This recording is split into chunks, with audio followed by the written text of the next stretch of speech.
en el corazón del Valle de la Arlanza, entre sabinas, encinas, riberas y páramos abiertos, la naturaleza sigue escribiendo cada día una historia distinta. Aquí, en Quintanilla del Agua, basta con levantar la vista para ver volar un milano, escuchar el reclamo de un cuco o descubrir la vida que despierta en una charca después de la lluvia. Esto es El Bauto y la Tierra, un podcast de Radio La Trini, presentado por Israel Yáñez, donde salimos al campo sin movernos del micrófono. En cada episodio hablaremos de la naturaleza que nos rodea: aves, fauna, estaciones, paisajes, curiosidades del Valle de la Arlanza y pequeñas historias que ocurren ahí fuera, entre caminos, montes y riberas, porque conocer la tierra es también una forma de quererla. Aquí comienza El Bauto y la Tierra.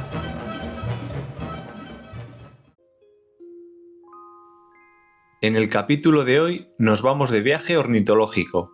Vamos a hacer una visita a un enclave natural de los más importantes de España, que por suerte lo tenemos situado a poco más de 1 hora de viaje en la vecina Palencia. Nos vamos a la Laguna de la Nava. Pero antes, un poco de contexto previo. La Laguna de la Nava que vemos hoy en día originalmente no estaba ubicada ahí. Era una charca aledaña conocida como Laguna de Cabritones, que solamente se unía a la gran Laguna de la Nava, llamada Mar de Campos, los años más lluviosos. Aquel Mar de Campos estaba ubicado 3 kilómetros más al este, y era una gran laguna esteparia que alcanzaba las 5.000 hectáreas encharcadas los años de mayor precipitación. Ese tremendo encharcamiento se formaba allí porque el río Valdejinate no tenía un desagüe natural al río Carrión e inundaba toda esa llanura. ¿Por qué desapareció ese Mar de Campos? Pues porque los gobiernos de los años 60 culminaron una idea que llevaba mucho tiempo atrás perpetrándose, ya que pensaban que todas esas hectáreas encharcadas serían más útiles como campos de cultivo, y alrededor de 1968 desecaron la laguna.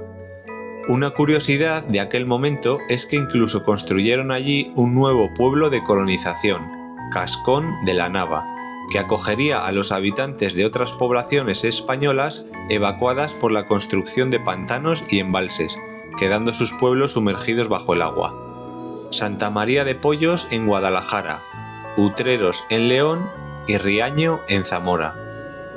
Pero en los años 90, grupos conservacionistas e instituciones locales comenzaron a movilizarse para recuperar al menos una parte de aquel Mar de Campos, y lo consiguieron con aportes artificiales desde el cercano Canal de Castilla, introduciendo agua en octubre y cortando el caudal al llegar el verano, imitando así lo que sería el ciclo de inundación natural.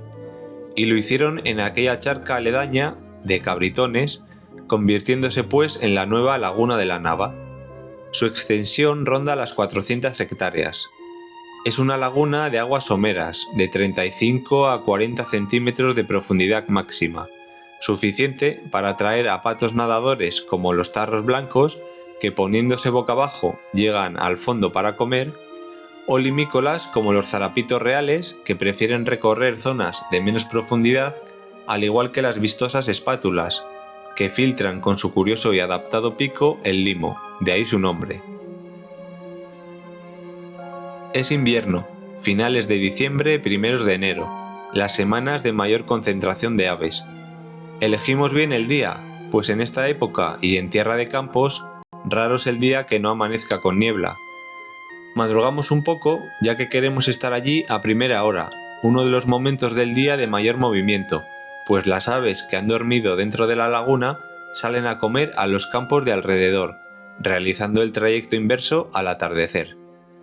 Pasamos Palencia y nos desviamos a la derecha por un pueblo que se llama Mazariegos, como el despoblado que hay detrás de las Mamblas, y 7 kilómetros más adelante llegamos al parking de la laguna. Esta carretera divide en dos al humedal. Al oeste, la zona llamada Cantarranas, que es también aprovechada como pasto por el pastoreo local, y la otra parte, la principal, destinada exclusivamente para la conservación de aves. Años atrás, sin ni siquiera salir del coche, ya se escuchaba el alboroto de los 20.000 gansos que teníamos alrededor.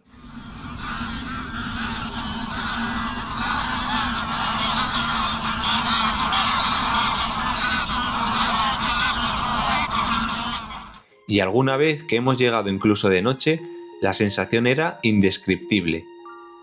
Sin embargo, este pasado invierno que estuve un día, no llegaban ni a los 1000, habría unos 850, y me costó incluso dar con ellos. ¿Y por qué? Pues principalmente por el dichoso cambio climático. Los inviernos ya no son tan duros como los de antes, y los gansos, que llegaban aquí huyendo de las gélidas temperaturas del norte de Europa, ya no necesitan bajar hasta nuestras latitudes, encontrando acomodo antes de cruzar los Pirineos. Estábamos en el parking. Cogemos nuestros bártulos y cruzamos la carretera en dirección al observatorio de la Colada. Bordeamos la laguna por un camino en el que tenemos un primer observatorio a mano izquierda tipo pasarela, llamado El Prau, al que no suele merecer mucho la pena desviarse, pues apenas tiene visibilidad debido a la cantidad y altura de carrizo que tiene. Justo al otro lado está la caseta de la estación de anillamiento, que suele usarse solamente en primavera y otoño. En la laguna de la Nava se puede ver al amenazado carricerín cejudo, que tiene aquí uno de sus enclaves favoritos para descansar y reponer fuerzas en sus viajes migratorios. Proseguimos hacia la Colada. A nuestra izquierda los árboles no nos permiten ver la laguna, pero a nuestra derecha se extiende la inmensidad de tierra de campos. Por las cunetas podemos ver algunos pajarillos como el buitrón, nombre irónico que se le puso a este minúsculo ave.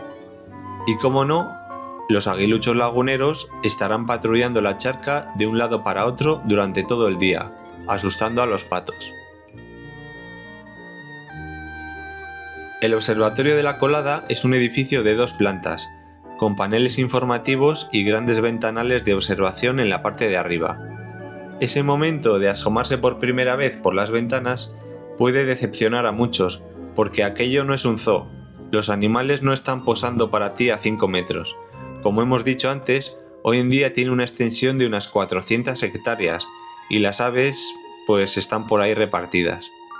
Aquí necesitamos como mínimo unos prismáticos, y si tenemos un telescopio terrestre, mejor.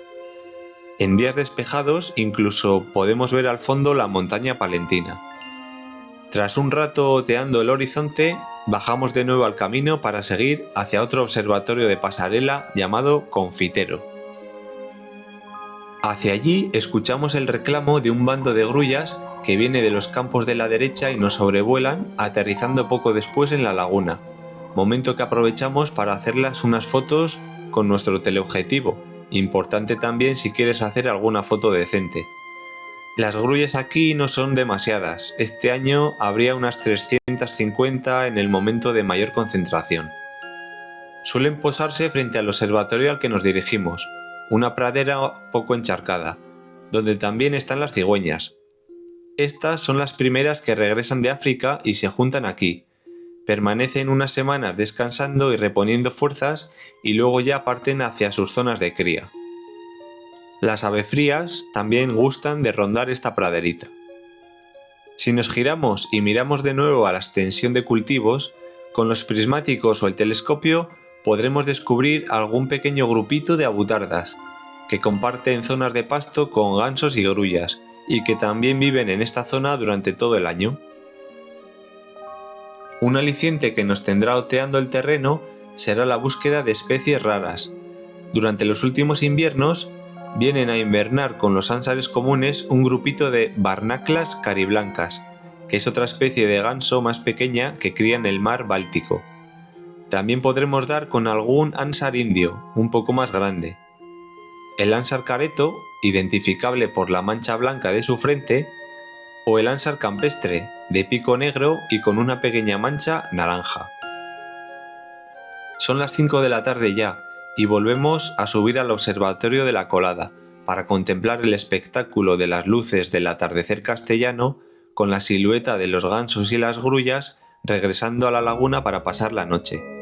Aunque esta llegada de aves podemos verla también desde el parking, finalizando así nuestra visita.